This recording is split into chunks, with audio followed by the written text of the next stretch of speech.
Assalamualaikum warahmatullahi wabarakatuh. Bismillahirrahmanirrahim. Alhamdulillahi rabbil alamin. Alhamdulillahi ala ni'amihi fi hadha syahri syahrin azimin alladhi ja'alana minal muslimin al-kamilin wa amarana bittiba'i sabilil mu'minin. Ashhadu an la ilaha illallah wahdahu la syarika lahul haqqul mubin wa ashhadu anna sayyidana wa nabiyana Muhammadan abduhu wa rasuluh shadiqul wa'dil amin. Allahumma salli wa sallim wa barik ala sayyidina Muhammadin wa ala alihi wa sahbihi ajma'in. Amma ba'du. Subhanaka la ilma lana illa ma 'allamtana innaka antal alimul hakim. Rabbi shrah li sadri wa yassir li amri wa hlul 'uqdatam min lisani yafqahu qawli. Bapak Ibu, para tokoh masyarakat, wabil khusus pengurus imam masjid, jamaah salat subuh Masjid Al-Mukhlisin yang tak bisa sebut namanya saya satu persatu, insyaallah semuanya dimuliakan oleh Allah Subhanahu wa taala, dan insyaallah kita nanti bersama-sama masuk surga Bapak Ibu. Amin ya rabbal alamin. Bapak Ibu yang dimuliakan oleh Allah Subhanahu wa taala, pada kesempatan subuh kali ini saya ingin menyampaikan hadis yang ke-12. Kemarin sebelumnya hadis yang ke-11, temanya adalah ciri atau tanda kualitas keislaman seseorang. Hadisnya pendek, hanya 7 kata. Hadis ini datang dari Abu Hurairah. An Abi Hurairah radhiyallahu anhu qala Rasulullah sallallahu alaihi wasallam, Nabi berkata, min husni islamil mar'i tarkuhu ma la ya'nihi. Ada 7 kata. Singkat, padat, tapi maknanya luas. Tanda-tanda atau sebagian dari kualitas keislaman seseorang, tarkuhu ma la ya'nihi, meninggalkan pekerjaan, perbuatan yang tidak ada manfaatnya dalam Islam, yang tidak ada gunanya, yang tidak berguna sama sekali dalam Islam, tidak ada akhiratnya, tidak ada Allah. Hadisun hasanun, hadis ini hasan. Ada hadis sahih, hasan, dhaif, maudhu. Jadi statusnya kedua. Ini riwayat Imam Tirmidzi. Imam Tirmidzi julukannya Abu Isa. Nama orang tuanya Thawrah. Jadi Abu Isa ibnu Thawrah. Pak Isa anaknya Thawrah. Disebut dengan At-Tirmidzi karena lahir di Tirmidz. Jadi kalau kita mau kasih anak nama, umpamanya lahir di Batam, nanti anaknya Al-Batami, Al-Jawi, Al-Tanjung Pinangi, Al yang lain. Saya Al-Maduri kalau memang mau ditambah. Jadi At-Tirmidzi itu di Uzbekistan. Wa ghairuhu hakada, dan juga meriwayatkan hadis yang sama perawi yang lain. Siapa itu? Ibnu Hibban dalam kitabnya Sahih Ibnu Hibban, dan Imam Ibnu Majah dalam kitabnya Sunan Ibnu Majah, dan juga dalam kitabnya Imam Malik Al-Muwatta namanya. Nah, jadi Al-Muwatta Imam Malik, atau kita sebut dengan Imam Maliki. Jadi hadisnya ini hadis hasan, di bawahnya ada hadis dhaif. Dhaif ini hadis yang lemah perawinya, hafalannya sedikit. Istilahnya kalau ada pengumuman, yang ngumumin sekretaris RT-nya, bukan langsung surat yang dibacakan dari Pak Rudi. PPKM berapa sekarang? 5. Siapa yang ngomong? Sekretaris RT. Oh, jadi masih lemah. Tapi bukan berarti hadis dhaif itu tak boleh. Silahkan dipakai asalkan tidak menyalahi kepada syariat.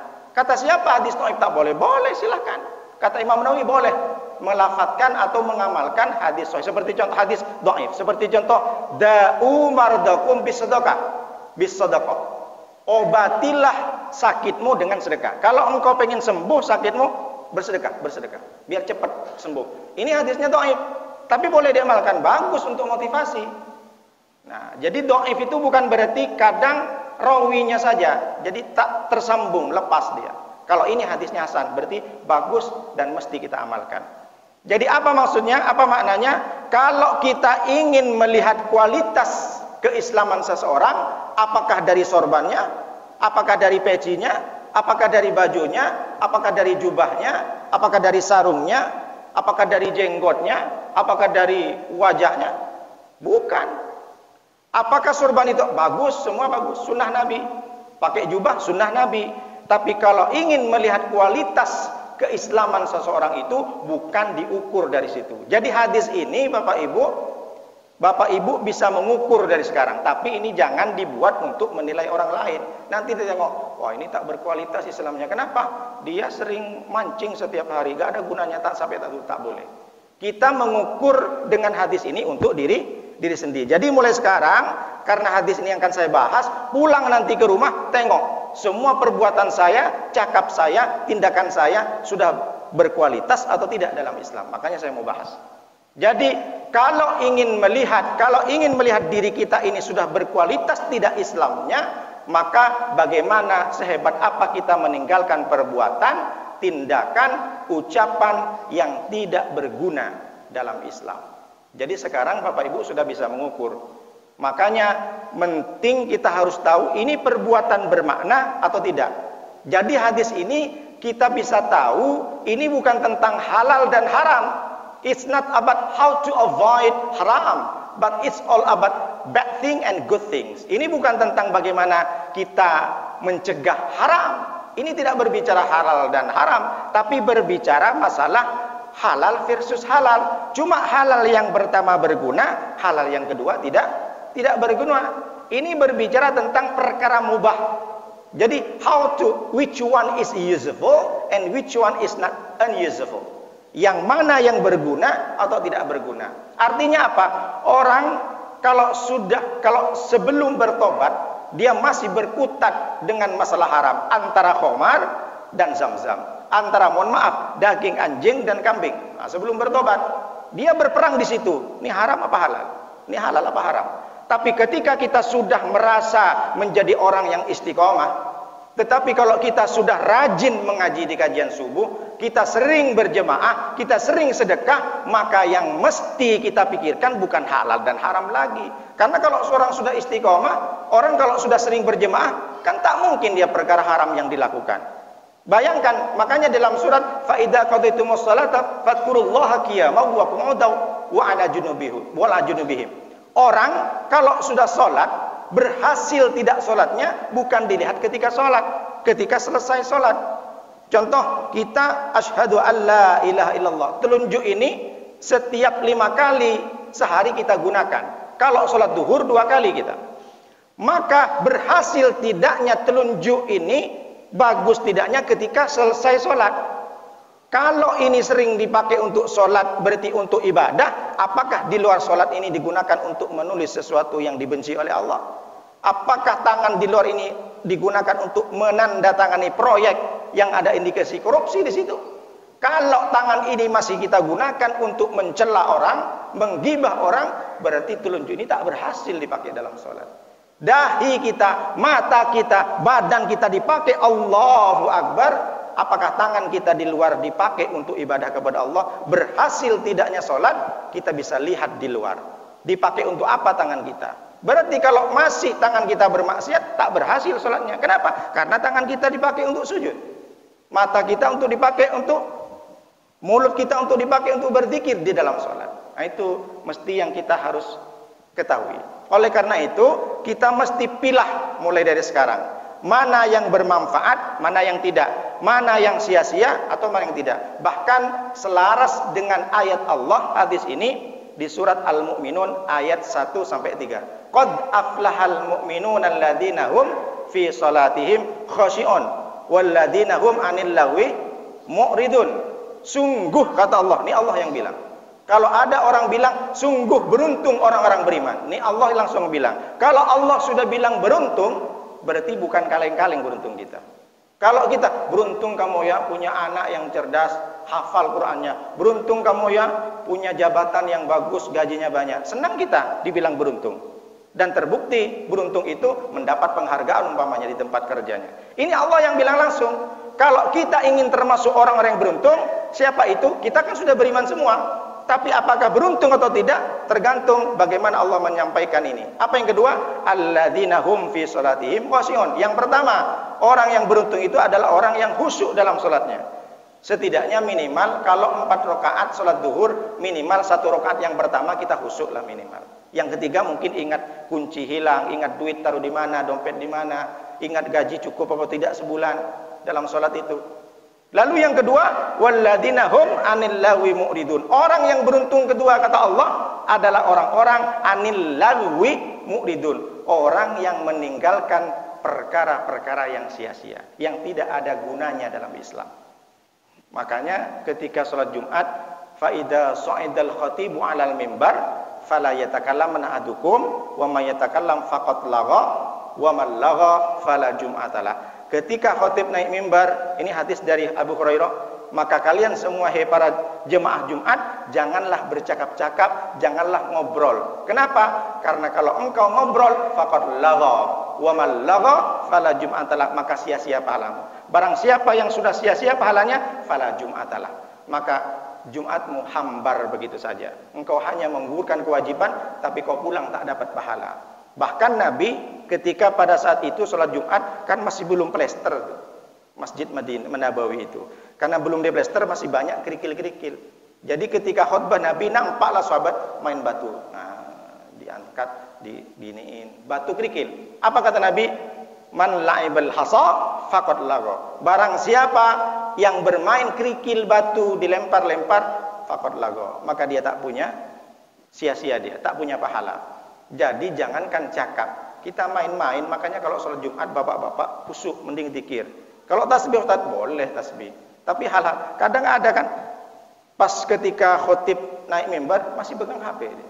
Kecuali memang ngaji Al-Quran. Tergantung bagaimana lihatnya. Karena nanti pulangnya tak dapat apa-apa.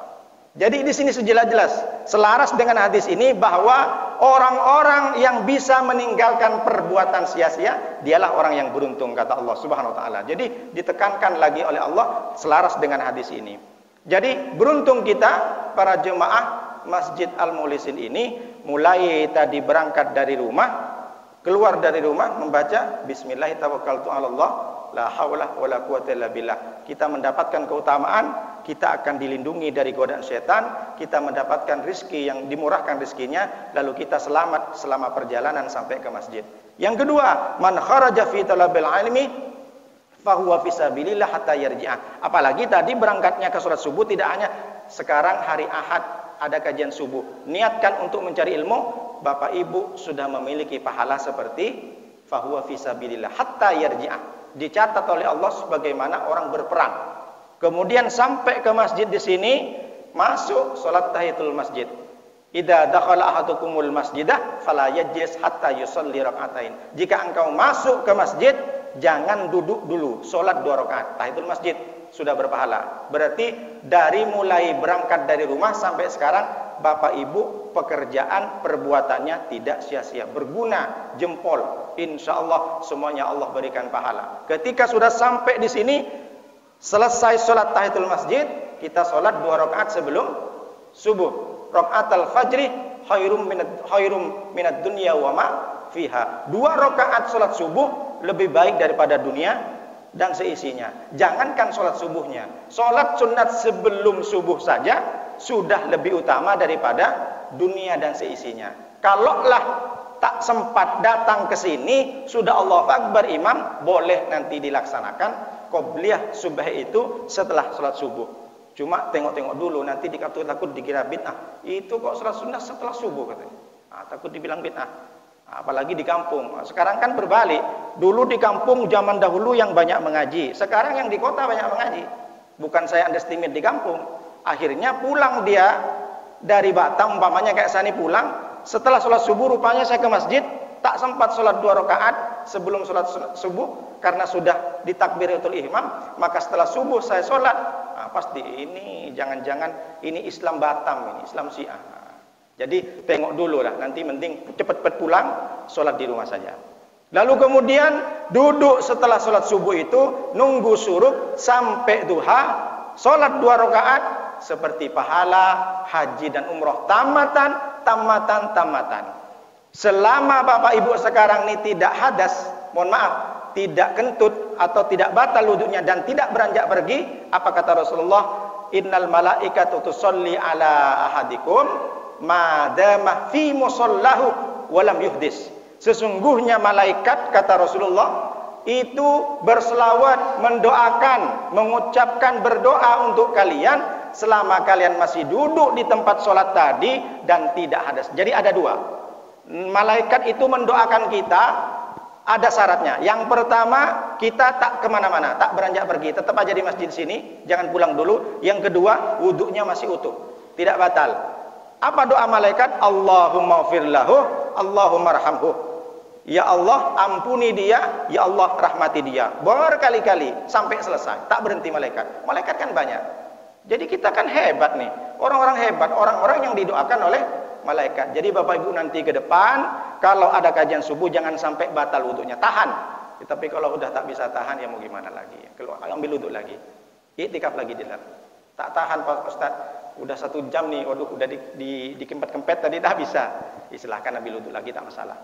Nah selesai setelah itu kajian subuh kita duduk tadi biasanya kalau di Masjid Al-Mulisin duduk bercengkarama sudah dapat pahala lagi. Man sarrahu ayyub satallahu fi rizqihi wa yunsalahu fi athari falyasil rahimah. Kita mendapatkan pahala silaturahmi. Barang siapa yang ingin dimurahkan rezekinya, yang dipanjangkan umurnya, bercengkeramalah, bersilaturahmilah. Duduk di situ.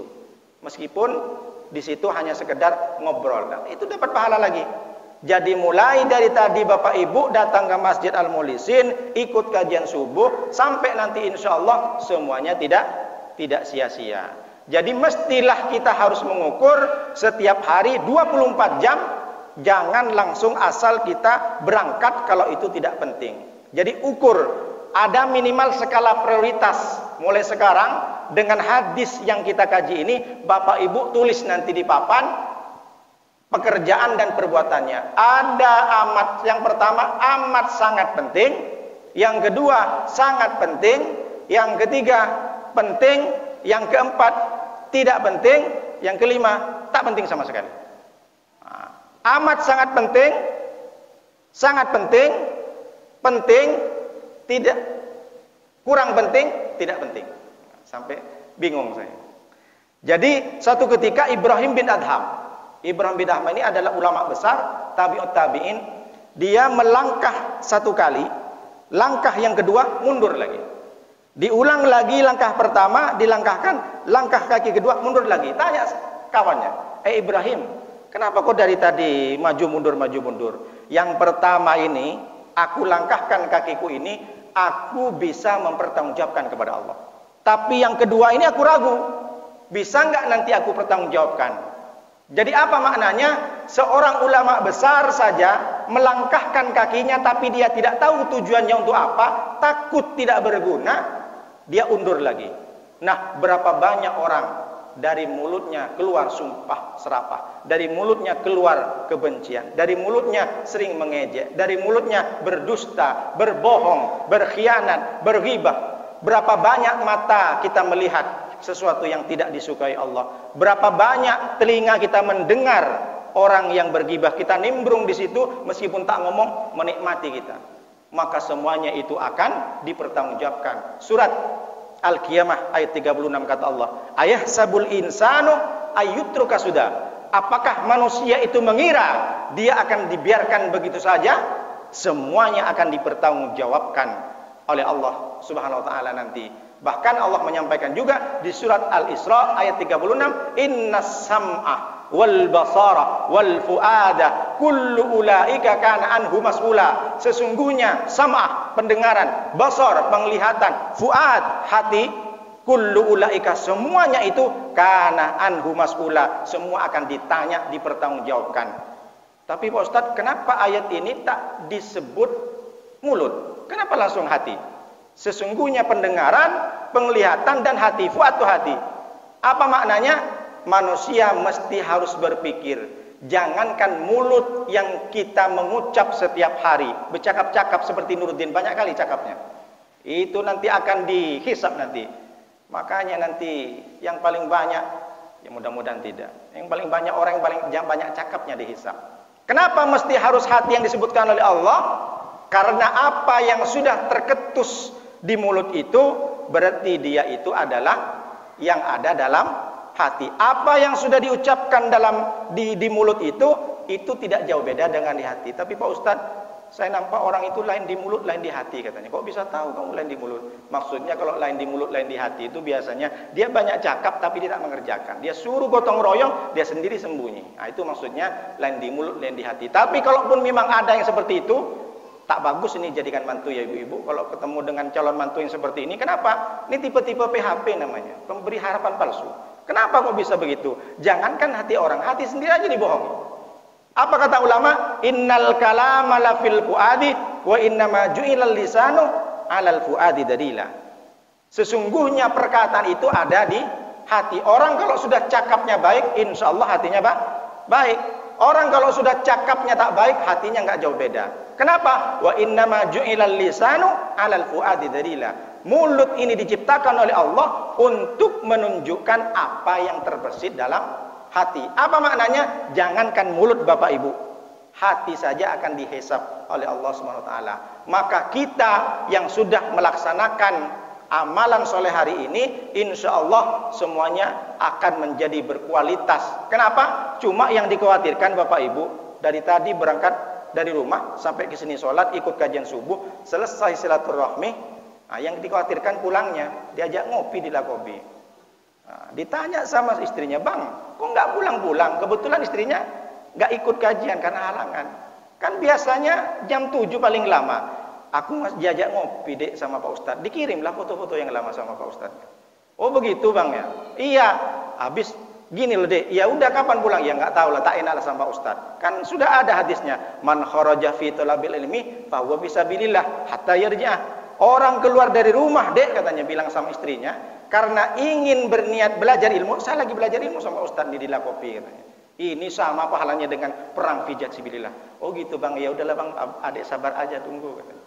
Nah, jadi yang kita khawatirkan itu di Lakopi, duduknya ngopinya itu cuma 5 menit, tapi ngomongnya sampai 50 menit. Itu yang dikhawatirkan. Beruntung kalau kita itu bertemu dengan orang-orang yang baik seperti jamaah-jamaah Masjid Ahmulisin. Kalau ketemu dengan kawan yang sukanya menceritakan orang, di absen semua nama kawan-kawan. Dari A sampai Z diceritakan. Yang ini begini, topiknya pindah lagi ke yang ini, pindah lagi yang ini. Waduh, meskipun kita tak nimbrung, kita dengerin dapat pahala kita. Digibah semuanya oleh orang-orang ini. Jadi beruntung kita mendapatkan orang-orang jemaah seperti Al-Mulisin ini. Jadi kalau hati ini tadi sudah khusyuk, hati ini sudah bersih, insya Allah cakap kita tuh baik. Jadi satu ketika Abu Hurairah ini melihat Nabi nengok orang itu ketika sholat, dia ngelus-ngelus jenggotnya. Anan Nabi SAW ro'a rojulan yab'athu bilihiyati fi sholat. Jadi dia sholat sambil sholat begini karena jenggotnya panjang. Nah, kalau saya masih pendek, ditarik-tarik begini. Apa kata Rasulullah? Nah, ketika orang itu mengelus-ngelus, lau khasha'ah qalbu hadza la khasha'at jawrihahu. Kalaulah orang itu salat itu hatinya khusyuk, insyaallah anggota tubuhnya khusyuk. Berarti orang ini Nabi tidak langsung menjat orang itu salat tak khusyuk, bukan. Nabi memberikan hadis kalau hati ini khusyuk, insyaallah anggota badan semuanya khusyuk. Nah, jadi apa maknanya? Istilahnya kalau orang itu dalam sholatnya banyak bergerak ke sana ke sini, berarti hatinya masih belum tenang. Makanya Bapak Ibu, kalau sholat sempatkan, buanglah semua masalah, buang semua urusan. Hanya berapa menit kok untuk Allah. Kalau kita sholat menghadap kepada Allah, masih saja kita mikirin hutang, masih saja mikirin gaji, masih mikirin motor segala macam, lepas saja semua. Hilang-hilang.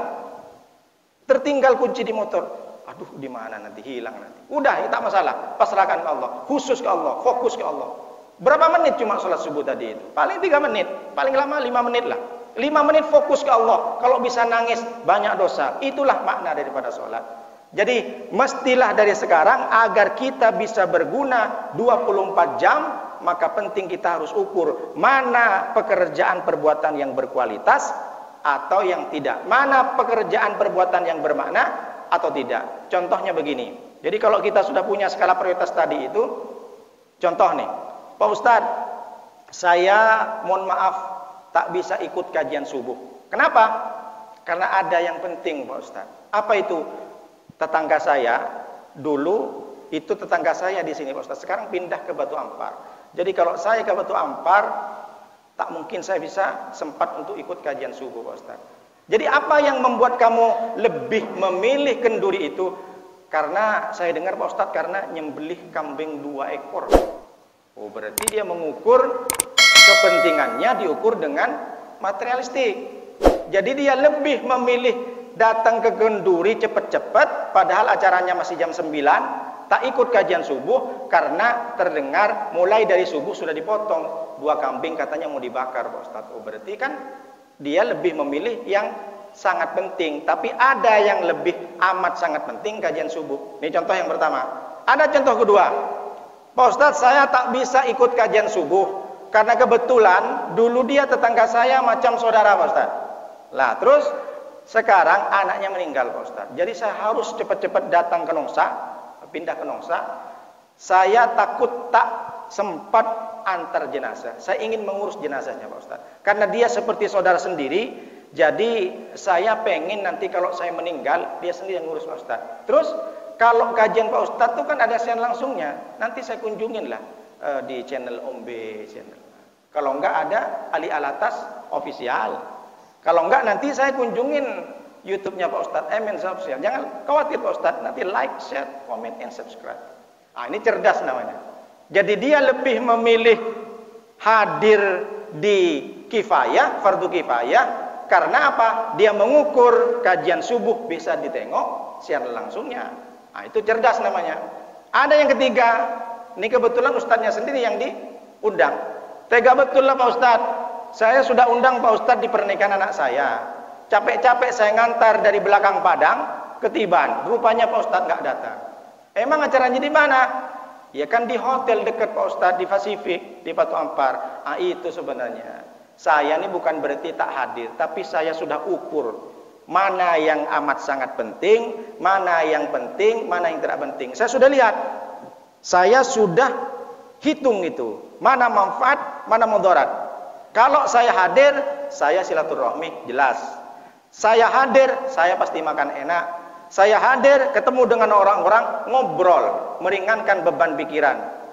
Kalau saya tak hadir, kemudian saya berarti mencegah mudarat. Kok bisa begitu Pak Ustadz? Karena saya tengok di situ undangannya, katanya ada hiburan artis ibu kota. Dan kebetulan saya tak sebut namanya. Artis ibu kotanya yang suka buka aurat. Jadi kalau saya hadir, pastilah mata ini tak bisa kita tak tengok. Joget-joget. Belum lagi saya tengok turut mengundangnya, mohon maaf, banyak non-muslim.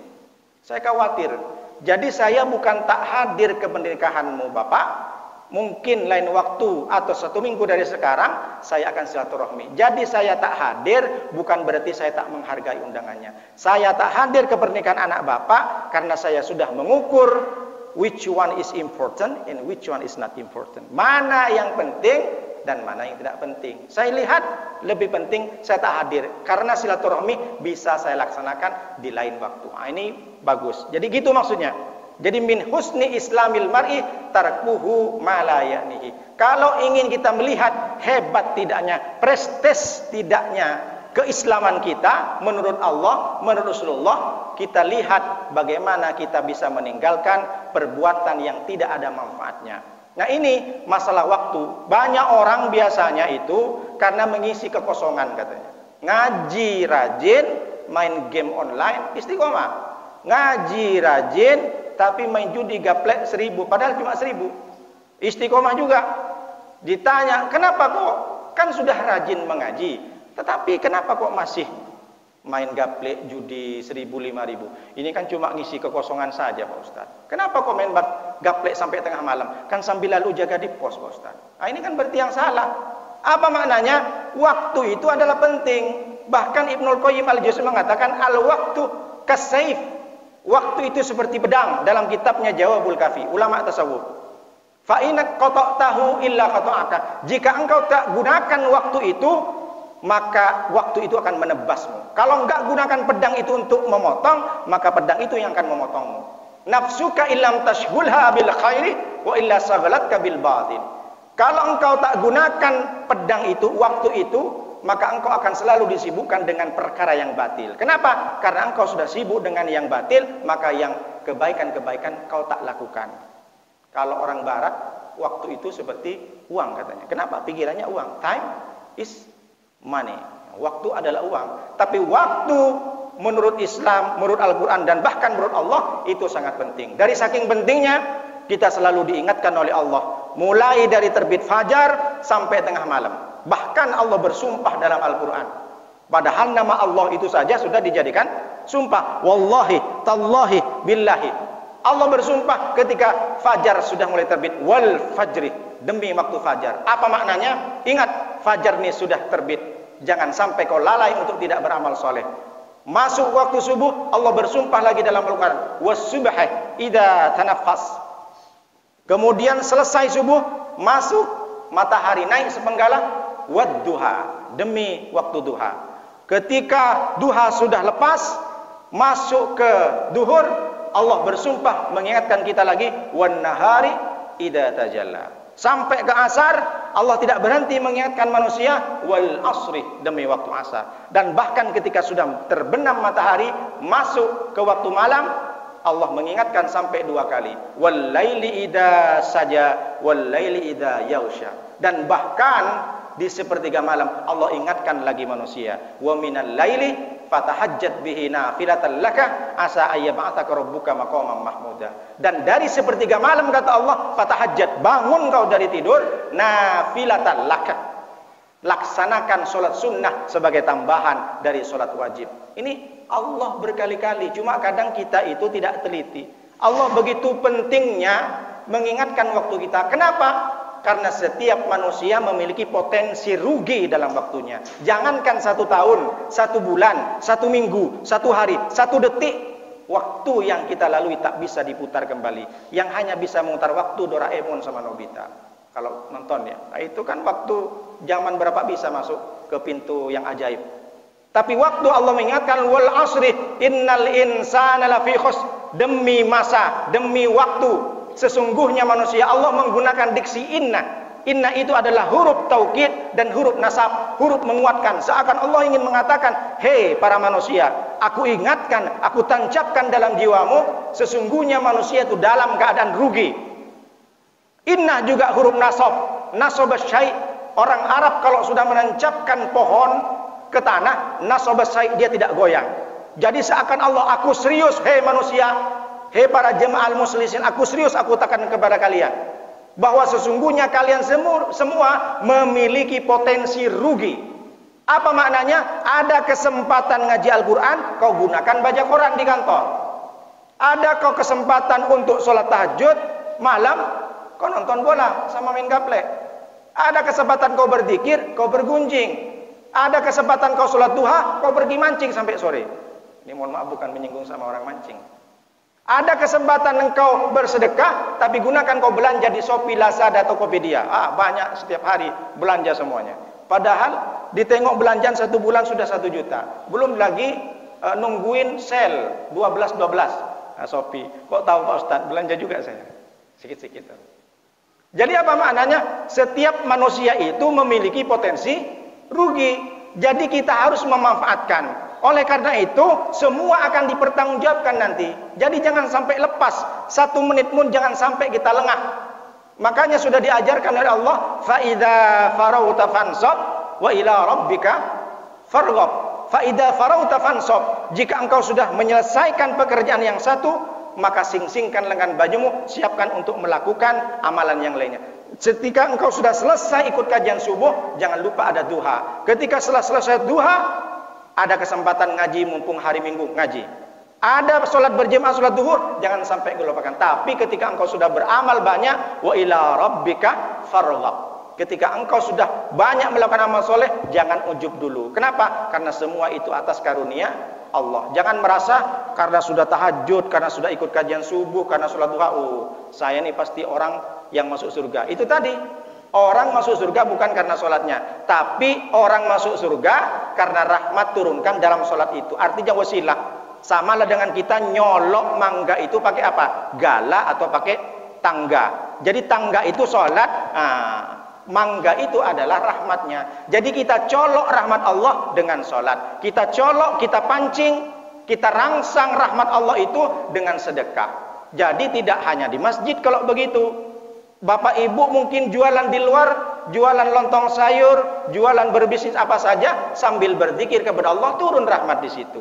Ini kadang orang salah persepsi, dikira rahmat dan ridho Allah itu turun di masjid semua, tidak. Cuma di masjid kan utama tempatnya. Di mana-mana kita harus ingat Allah, jangan hanya di masjid saja. Kenapa? Agar kita mendapatkan rahmat di semua tempat, everywhere, anytime, in every places. Kita mendapatkan rahmat, gifts from Allah. Jadi kita menyolok rahmat itu bukan hanya di masjid.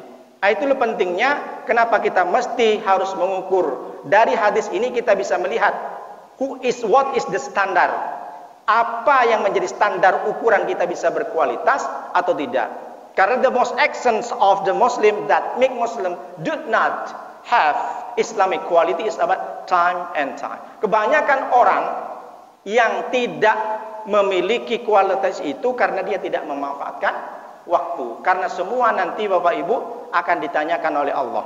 Nanti di hari kiamat, kata Nabi SAW, tidaklah kaki seorang itu bergeser, tegak berdiri. La tazulu qadama abdin yaumal qiyamati hatta yus'aluh min arba'i khisalin.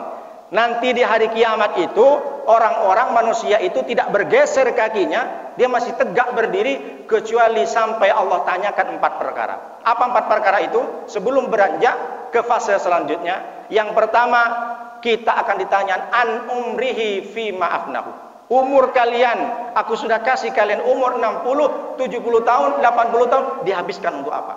Yang kedua, wa an ilmihi fi ma'afala. Fa'ala.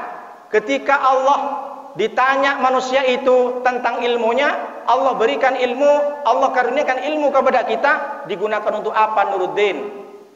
Jangan-jangan kau hanya bercakap saja, jangan-jangan kau hanya berdakwah saja, tapi kau enggak mengamalkan dengan ilmunya. Yang kedua, yang ketiga, wa an malihi min ainak tasabahu wa fi ma anfaqahu.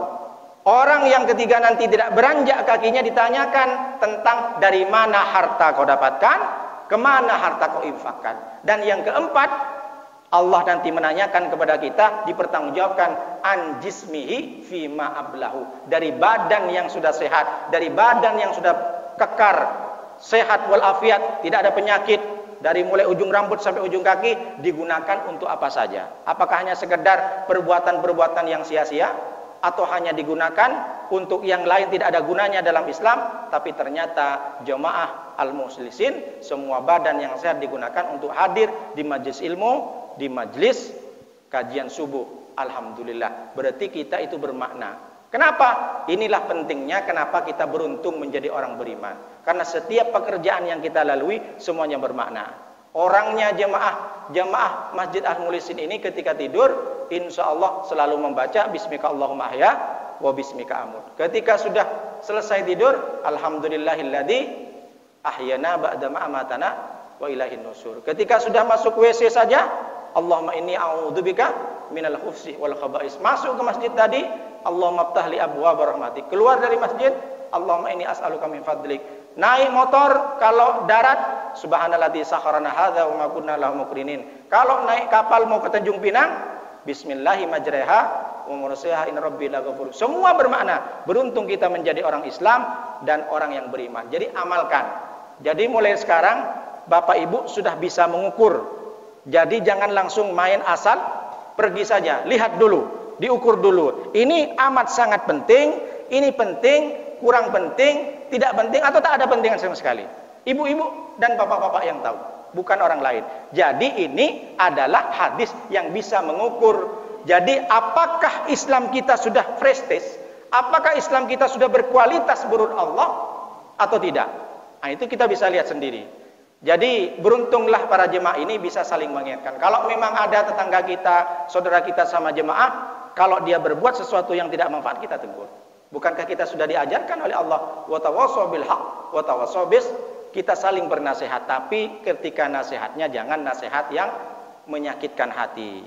Biasanya banyak juga sih anak gadis itu kadang ditegur dengan tetangganya, "Hei Neng, kemana malam-malam kau masih keluar? Apa sih bapak resek banget, bising kali mulutnya. Saya mau kemana terserah saya lah, saya pakai uang bapak saya." Padahal yang menegur anak gadis itu adalah teman akrab bapaknya. Dia sayang sama anak itu. Kalau anak gadis malam-malam tak boleh keluar, nanti seperti yang sudah terjadi sampai bunuh diri. Sudahlah melakukan hal-hal yang maksiat, bunuh diri pula dia, udah stres. Jadi orang menegur itu artinya apa? Dalam Islam itu marah boleh, Tapi kepada siapa kita marah, untuk apa kita marah, apa manfaat marah, kapan marah. Nabi pun pernah marah. Kapan Nabi marah? Ketika agamanya dilecehkan. Al-hubbu lillah, al-bughdu lillah. Marahnya karena Allah, cintanya karena Allah. Tapi kalau sudah alasan penyebab marahnya Nabi itu hilang, ya hilang juga dendamnya. Seperti pada siapa? Nabi SAW itu pernah bermusuhan, musuh bebuyutannya Abi Sofyan. Anak Abi Sofyan namanya Muawiyah. Siapa Abi Sofyan? Ini orang yang sempat mematahkan gigi Nabi di perang Uhud tahun 3 Hijriah. Datang Abu Sofyan itu dengan serdadunya 2000 lebih, meluluh lantakkan Madinah di perang Uhud, kalah Nabi sampai berdarah pelipisnya, giginya patah. Segera sahabat itu mengungsikan Nabi, menyembunyikan. Abu Sofyan dengan sigap, dengan masih tangannya erat dikekang kuda, apa kata Abu Sofyan? Mana Muhammad? Kupancung dia, kalah. Akhirnya memang umat Islam pada waktu itu tahun 3 Hijriah kalah, tapi setelah 5 tahun kemudian tahun 8 Hijriah Nabi bisa menaklukkan Mekah. Dari Madinah Nabi membawa 10.000 pasukan. Menang Nabi dengan pedangnya dan serdadu di belakangnya. Naik Bilal ke Ka'bah, adzan Allahu Akbar, Allahu Akbar. Apa kata Nabi? Ya ahla Makkah, ma tarawna anni fa'ilun bikum. Hei Mekah, penduduk Mekah semuanya, apa yang mesti aku lakukan sekarang? Orang-orang yang pernah membenci Nabi Muhammad, orang-orang yang pernah mencaci dan bahkan ingin membunuh, gemetar semuanya. Aduh, mati kita sama Muhammad. Dipotong kita leher, dipotong kuping, diambil nanti hati seperti Hamzah. Hamzah paman dia dimakan Hindun sama Hindun, mentah-mentah, mati kita semuanya. Tapi apa kata Nabi? Mereka menjawab, ya Muhammad innaka ahun karimun. Ya Muhammad innaka ibnu akhin karim. Muhammad, engkau saudaraku yang paling baik, engkau saudaraku yang mulia, engkau adalah anak dari saudaraku. Memang begitu sifatnya orang-orang jahiliyah. Orang kalau sudah sukses diaku semua, itu saudaraku, itu pamanku, karena sudah jadi menteri. Coba dia aja lagi jatuh, semua menghindar, bukan saudara saya. Kalau sudah sukses diakuin semuanya. Datang ke kampung karena sudah bawa mobil, oh kamu dulu yang pernah aku asuh, pernah aku gendong, semua ngaku. Jadi Nabi Muhammad ketika itu menang, takluk Mekah, Nabi Muhammad langsung dengan pedangnya masih. Tapi apa yang terjadi? Nabi Muhammad tidak dendam. Apa kata Nabi? Idhabu wa antumut talaqa. Pergilah kalian bebas sebebas-bebasnya. Bahkan Nabi mengatakan, man dakhala dar Abi Sufyan fahuwa amin. Man aghlaqa darahu alaihi fahuwa amin. Barang siapa yang masuk ke rumah Abi Sufyan, aman. Kalau masih berkeliaran di luar, berarti menantang saya perang, kata Nabi. Kalau kalian sembunyi semuanya ke rumahnya, aman. Saya tidak akan membalas semua caci maki kalian. Tapi kalau ada yang masih berkeliaran, berarti itu menantang saya. Jadi apa yang terjadi? Turunlah ayat, idza jaa nasrullahi wal fath wa ra'aitan nasa yadkhuluna fi dinillahi afwaja. Ketika datang kemenangan, pertolongan Allah, maka semua orang ahli Mekah itu berbondong-bondong, yadkhuluna fi dinillahi afwaja, berbondong-bondong masuk ke Islam. Jadi totalitas pada waktu itu karena Mekah sudah takluk, kalah dengan Nabi Muhammad, mereka berbondong-bondong. Apa yang menyebabkan mereka berbondong? Apa karena rayuan Nabi? Tidak. Karena Nabi menjadi orang yang pemaaf. Jadi kemenangan Nabi bukan karena Nabi mengancam, tapi karena Nabi wal afina anin nas, memaafkan mereka, tidak dendam Nabi. Maka masuklah mereka semua ke Islam. Dan ini salah satu. Jadi kalau kita dinasihatin oleh orang, kita jangan mesti langsung balas dengan sakit hati juga. Kalau memang bagus nasihat itu, jangan langsung marah. Kita mesti harus tahu. Karena kebanyakan orang yang marah itu biasanya emosi itu biasanya menimbulkan perbuatan yang sia-sia. Kalau kita sudah sering melakukan perbuatan sia-sia, biasanya melihat orang itu secara subjektif, bukan secara objektif. Jadi antara like and dislike. Kalau kita sudah suka kepada orang, meskipun orang itu sudah melakukan kejahatan, tetap dicari pembenaran. Kenapa? Karena dia terlalu banyak melakukan sia-sia. Orang yang melakukan banyak perbuatan sia-sia mempengaruhi terhadap hatinya. Nengok orang lain itu antara like and dislike. Kalau kita sudah tidak suka dengan orang, mau ngapain orang itu salah semuanya. Kenapa itu kok pakai baju kuning? Niru-niru aku. Padahal memang kebetulan saja sama-sama beli di Shopee tadi itu. Jadi kenapa orang itu duduk salah semuanya? Macam orang sakit gigi kan? Tahu kan orang sakit gigi? Orang senyum aja dibilang ngejek. Jadi kalau kita sering melakukan perbuatan yang sia-sia, tidak ada manfaatnya, berpengaruh ke hati, kita cenderung kepada orang itu hanya like and dislike. Kalau sudah suka, meskipun orang ini salah, meskipun memberikan kebijakan tidak benar dalam Islam, tetap dicari. Benar kok, memang begitu kok. Tapi sebaliknya ketika kita benci kepada seorang, mau ngapain aja orang itu selalu salah di mata kita. Oleh karena itu Bapak Ibu, rumus atau kesimpulan dari hadis ini ada 3. Yang pertama, singkat saja, sebenarnya masih banyak. Yang pertama yaitu adalah al-insyigalu bisyai'in la faidatan lahu huwa amrun akimun. Orang kalau sibuk dengan sesuatu yang tidak ada manfaatnya, maka dia terjebak kepada perkara akimun, kesia-siaan. Wa dalilun ala dhafil iman, dan menunjukkan orang itu lemah imannya. Yang kedua, istikhdamul waqti. Orang yang menggunakan waktu ma'al asya'il mufidah dengan perkara-perkara yang bermanfaat, ya'udu ila nafsihi fid dunya wal akhirah. Orang kalau sudah menyibukkan diri dengan sesuatu yang bermanfaat dalam Islam, maka kebaikan itu akan kembali kepada dirinya fid dunya wal akhirah. Dan sebaliknya, innal istighalah, sesungguhnya orang-orang yang sibuk bisyarafi, artinya apa? Min sifatil muslimi. Salah satu di antara sifat muslim, seorang Islam sejati, imannya sempurna, ayyastaghila bisyarafi. Dia selalu setiap hari menyibukkan diri dengan pekerjaan yang mulia. Mulia menurut Allah, kenapa? Karena ketika kita melakukan amal ini akan dimuliakan Allah fid dunya wal akhirah. Dan mulia menurut Nabi karena semua apa yang sudah dikerjakan Nabi kita kerjakan. Dan termasuk wayabta'idah anid dunya wad dha'ifa. Orang kalau sudah menyibukkan diri dengan sesuatu yang mulia di Allah, mulia menurut Nabi, maka dia termasuk orang yang sudah menjauhi tentang dunia. Dunia yang hina, dunia yang penuh dengan permainan dan sendau gurau. Innad dunya lahwun wa laibun. Mudah-mudahan dengan hadis yang sudah kita kaji ini, kita pulang ke rumah, kita bisa mengukur Islam saya sudah berkualitas atau tidak. Ingat sekali lagi, ini bukan tentang masalah halal, bukan tentang masalah haram, tapi ini halal versus halal. Halal yang satu berguna, halal yang satu tidak berguna. Hanya Bapak Ibu yang bisa memilah mana yang amat sangat penting, penting, dan lebih penting, dan tidak penting sama sekali. Demikian yang bisa saya sampaikan, mudah-mudahan manfaat. Terima kasih atas segala perhatian, mohon maaf atas segala kekurangan. Saya hanya al-fakir, kalau salah itu datang dari saya, kalau benar datang dari Allah. Bismillahirrahmanirrahim. Alhamdulillahirabbil alamin.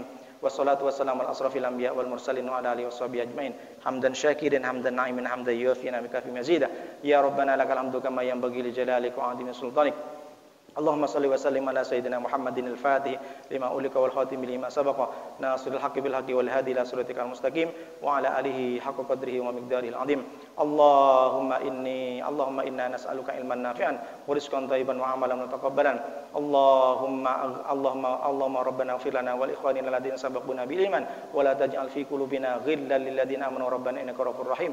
Allahumma rabbana atina fid dunya hasanah wa fil akhirati hasanah wa qina adzabannar. Subhanaka rabbika rabbil izzati amma yasifun wa salamun ala mursalin walhamdulillahi rabbil alamin.